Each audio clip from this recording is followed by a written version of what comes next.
If you're off to do the big Christmas food shop this weekend, but are still in the market for a cheap, fun Christmas treat that the kids can help to make, these Brie and cranberry tarts are a must-try festive snack.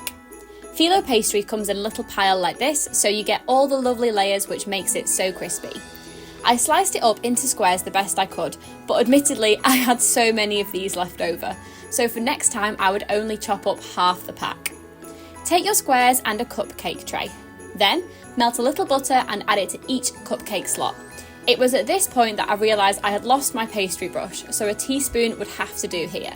Alternatively, you could use oil. Then take single pastry squares and begin to lay them into the tray, one sheet at a time. Add a little butter between each pastry sheet to help them stick together. You want to do 3 to 4 layers of these, but more or less is fine depending on what your preference is. You could also add an egg wash to these here, but I didn't have any eggs in, so chose to skip this step and set the pastry cases aside.